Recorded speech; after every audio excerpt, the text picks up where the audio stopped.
Bonjour tout le monde, je m'appelle Isabelle Lopez et je vais vous raconter un projet qu'on a fait avec le Living Lab à la Courgerie. Donc, j'ai différents produits ici, je vais vous montrer ça.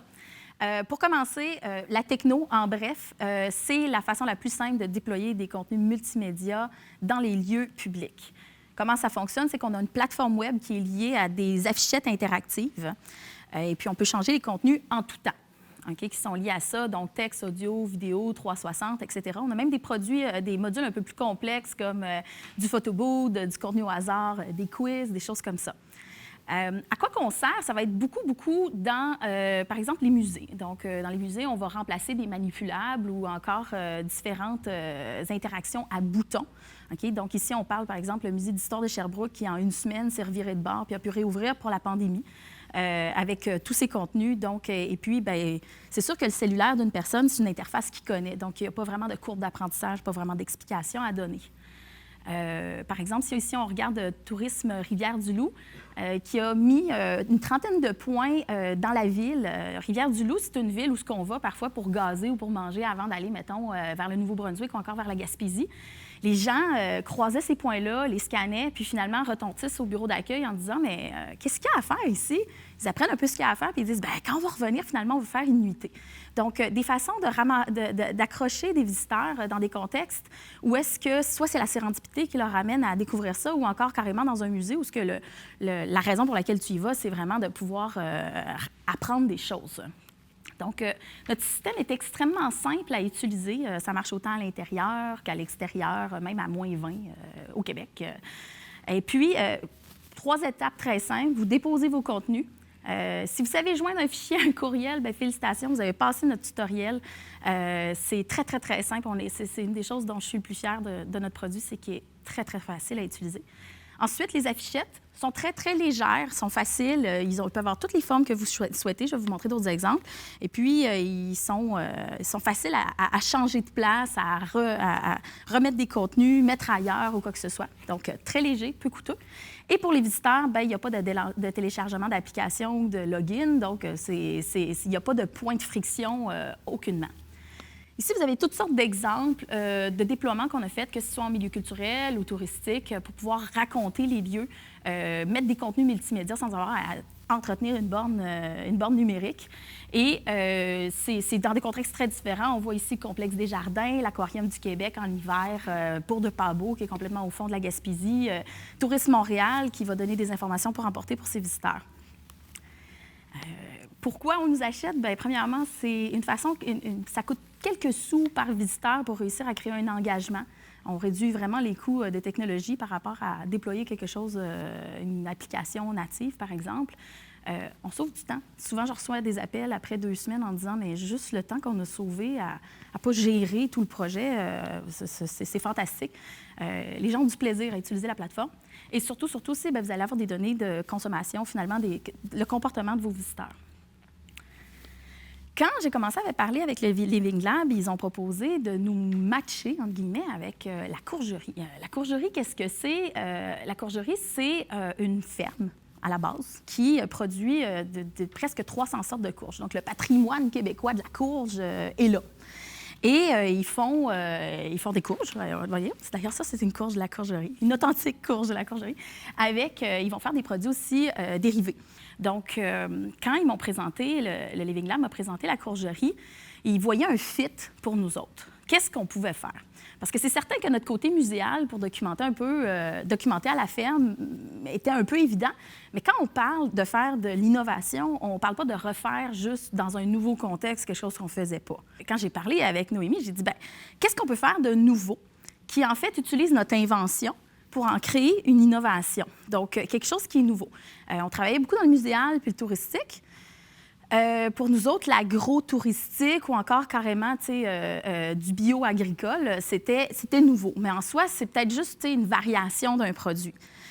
Mais des choses qui n'avaient pas été faites. Donc, c'est ça que je vais vous parler. Donc, c'est ça le test qu'on a fait. Et je vais vous amener à porter attention, s'il vous plaît, aux différentes itérations qui ont été faites. Donc, tout n'a pas été réussi du premier coup. C'est le principe de l'innovation. Il faut qu'on teste, qu'on fait des erreurs un peu, le principe du labo. Et pour avoir travaillé en innovation, le Living Lab, c'est extraordinaire. Ça marche super bien.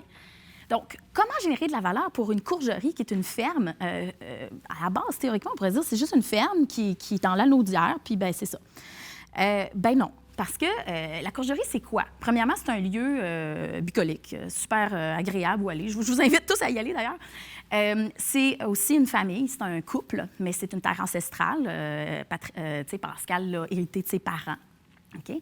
Et puis aussi, ils n'ont pas juste un patrimoine agricole, dans le sens qu'ils ont toute une série de sortes de courges, mais ils font toutes sortes de variations, là. Ils font toutes sortes de produits dérivés. Et en soi, ça, c'est plutôt rare. T'sais, ils ont une espèce de... Ils ont des clientèles qui suivent, puis qui reviennent, puis qui en recommandent, puis qui ne se peuvent plus. Moi, je vais vous dire, moi, mon équipe, je leur en ai acheté depuis qu'on travaille avec eux autres. Puis, mon équipe n'arrête pas de m'en demander chaque fois que je passe par ici. Genre, rachète-nous en plein. J'ai une équipe partout au Québec. Ramène-nous la courgerie. Ça, par exemple, c'est un produit fort. C'est des courgettes. C'est des courgettes qui sont, que j'appelle des courgichons, en fait, qui se prennent pour des cornichons. Très, très bon. Donc, quand j'entends parler de ça, je me suis dit, bon, mais comment on peut servir le produit, on peut servir l'unicité, tout en, nous autres, de notre bord, développer davantage, parce que comme entreprise, notre objectif, c'est quand même d'avoir une retombée économique. Hein? C'est quand même de l'innovation, il faut qu'il y ait une retombée, un bénéfice. Qu'est-ce qu'on peut faire ensemble? Donc, la première chose qu'on a décidé de tester, c'était de mettre sur les pots des codes QR. Donc, la première itération n'était pas aussi belle que ça, mais j'ai quand même, si la caméra veut voir, là, c'est vraiment c'est des codes QR qui disent recettes sur le dessus des produits et qui racontent que lorsqu'on les scanne, ils racontent qu'est-ce qu'on peut faire avec ce produit-là.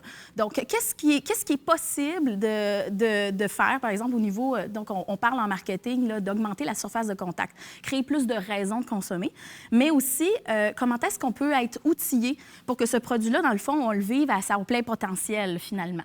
Parce que quand on va à la courgerie puis que Pascal nous raconte qu'est-ce qu'on peut faire puis qu'on peut tartiner puis tout ça, bien, c'est super le fun. Mais quand on est rendu chez nous, ça fait 6 mois puis qu'on sort ce pot-là parce qu'on l'avait oublié ou quoi que ce soit, on se rappelle peut-être pas de ce que Pascal a dit. Donc, dans cette logique-là, comment ça fonctionne? Je vais la remettre, la vidéo. Donc, qu'est-ce qu'on a? Bien, au début, la première chose qu'on fait, c'est qu'on dit, bon, bien, par exemple, ça, c'est une confiture. Donc, si on regarde bien à l'écran, on a un lien vers les autres confitures. Donc, on tombe sur le e-commerce, on peut voir tout ce qui est possible. Ensuite, on voit des usages, donc en chocolat chaud, en café gourmand, salade de fruits, avec des fromages. Donc là, tout de suite, si je suis en train de décider est-ce que cette gelée-là est meilleure que celle-là du compétiteur, tout de suite, je suis en train de me dire « Ah, bien ça fonctionne ». Ensuite, on termine finalement avec une proposition de venir se connecter. Dans ce cas-ci, sur Facebook, il y a toujours un appel à l'action, soit vers leur site web, leur Facebook ou quoi que ce soit, pour pouvoir vraiment créer, relier. Donc, on crée de l'intimité. Donc, une fois qu'on avait mis ça sur les produits, on s'est dit, tiens, on va documenter, là, mais tu sais, sur les tablettes. Donc, sur les tablettes, qu'est-ce qu'on peut faire? Bien, notre première itération, ça ressemblait à ça. En fait, la première itération, c'est pas vrai, c'était un sticker Avery, là, c'était bien basique. Puis, vous pouvez le voir là, sur une des vidéos du Living Lab, là, on les voit. Puis ensuite, on a fait ça, puis on a mis ça sur les tablettes. Elle a mis ça dans sa boutique à elle pour tester, pour voir est-ce que les gens, ça les aidait à faire des choix de consommation. Ensuite, on est allé plus loin parce qu'elle a des distributeurs, donc ensuite, bien, on a créé ce qu'on appelle des commères de tablettes. C'est des tout petits cartons laminés qui, lorsqu'on les met sur une tablette, peu importe la tablette, on peut mettre des contenus, on peut les bouger, donc ça ne va pas déranger, ça ne coûte pas trop cher à produire, ça permet, c'est joli, OK? Donc ça ne vient pas polluer l'endroit, surtout parfois quand c'est des boutiques très belles, là, plus ancestrales ou quoi que ce soit. Et ça raconte un peu qu'est-ce qu'on va avoir là. Parce que quand on fait un code QR, on ne veut pas juste dire « scan ». Il faut qu'on dise pourquoi. Donc, on prend le temps de raconter, il y a des trucs et conseils, ça va marcher avec les charcuteries, c'est bon dans le café, chose qu'on n'avait pas dans notre deuxième itération ni dans notre première itération. On s'est rendu compte que les gens, il fallait leur donner une raison pour scanner. Apprentissage. Ensuite, bien sûr, ils ont utilisé, les 300 sortes de courges, ça se raconte. Donc, ici, on raconte la butternut, par exemple. Donc, il y a des petites affichettes qui sont un petit peu placées partout à la ferme qui donnent la possibilité aux gens, quand ils ont, parce qu'il y a juste il y a juste une Pascal. Donc, quand elle n'est pas à proximité, vous pouvez compenser avec l'affichette. Puis, il y a du Pascal dedans, là, c'est plein de vidéos faites par elle ou quoi que ce soit. Ça, c'est ce que je vous montre, c'est un mock-up, c'est un test qu'on a fait à l'interne. Le contenu n'est pas encore placé, mais c'est un ce qu'on appelle du placeholder. Pourquoi je vous montre ça? Parce que je veux vous dire, des fois, on n'a pas besoin de réussir dès le premier coup. On fait des tests, on fait des gabarits de contenu, on apprend, on vérifie, on regarde auprès des gens. Est-ce que ça te donne envie de mieux connaître, dans ce cas-ci, par exemple, la butternut? Oui, parfait. Bon, ben, parfait. Et là, on crée les contenus. Donc, l'importance de l'itération, l'importance de ne pas tout faire d'un coup. Ensuite, quand on va acheter des courges, on achète une manne de courges, on en a plein, on se fait donner plein de recommandations. Il y a ceux qui vont pour les biscuits, ceux pour la soupe, ci, ça. On ramène ça chez nous, la vie, les enfants, le quotidien. Et je ne sais pas si vous êtes comme moi, mais moi, j'ai oublié tout 2 mois plus tard. Puis là, ben là, j'ai 2 choix. Je peux rappeler à la ferme. Ou encore, maintenant, ce qu'on a créé, c'est qu'on a créé une série de petits cartons. Donc, toute une série de petits cartons recettes dont l'objectif, c'est de permettre de comprendre comment utiliser la courge. Donc, imaginez que j'achète une manne, puis dedans, il y a 5 sortes de courges. Je vais recevoir 5 sortes de cartons, chacun avec la famille de courges qui correspond avec ça. Très rapidement, on a les informations, ça se conserve-tu, ça se coupe-tu, qu'est-ce que je fais avec ça. Mais surtout, quand je scanne après ça, j'ai des usages. Puis là, ça encore, là, ça ramène à son site Web. Des fois, ça ramène à son site Web, d'autres fois à des jeux, des choses plus simples. Et c'est important que ça ramène au site Web aussi. Il y a du SEO aussi. Il faut s'inscrire finalement dans le cycle de tous les autres points de contact qu'elle a. Mais à quoi ça sert de travailler avec les codes QR puis de gérer dans les lieux? C'est la gestion de la relation intime, celle qui permet de créer le rachat, qui permet de créer la fidélisation, puis celui aussi qui ramène finalement vers les médias qui sont plus classiques, c'est-à-dire comme le site Web, par exemple, qui sont plus du one size fits all. Fait qu'avec ça, ici, moi, j'ai l'information à propos de ma gelée pour moi. J'ai une vidéo qui m'explique, puis que je la vois dans sa cuisine en train de me proposer une façon de le mettre avec les fromages. C'est très, très précis comme information. Puis ensuite, ben, tu sais, on peut en rajouter. Après ça, on peut aller vers plutôt le e-commerce puis voir, bien, y a-t-il d'autres choses, quoi que ce soit. Fait que c'est un point d'entrée qui est extrêmement fort puis qui crée beaucoup, beaucoup, beaucoup d'adhésion puis d'engagement. Donc ça, c'est d'autres exemples.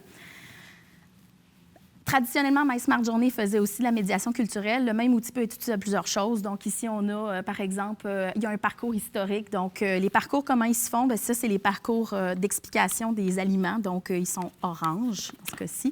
Donc, ils sont orange. Ensuite, on a des parcours jeunesse. Donc, les parcours jeunesse, eux autres sont mauve. Et je ne sais pas où j'ai mis mon autre, mais j'avais un parcours... il est là. Le parcours historique, lui, il est jaune. Donc, on peut aller à la ferme plusieurs fois puis avoir une expérience différente à chaque fois, avoir finalement une contextualisation différente du lieu. Ça vient meubler l'esprit, le cœur, en plus d'être dans un lieu en pleine nature. Donc, ça vient meubler les conversations. Ça fait quelque chose à faire en famille.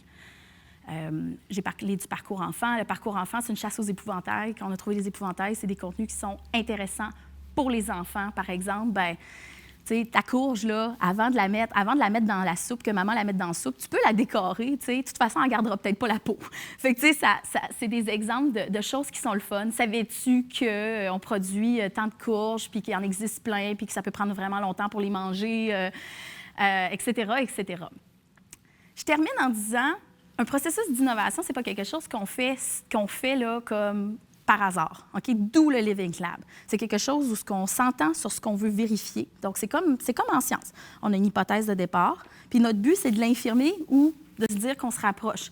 Puis là, une fois qu'on a vérifié ça, on peut réessayer d'autres choses. Donc, c'est quoi la façon la plus simple de valider ça? Fait qu'au départ, bien, les beaux stickers, ils n'étaient pas si beaux que ça. Ils étaient imprimés sur des stickers maison. Dès que tu mettais de l'eau là-dessus, ça faisait comme un...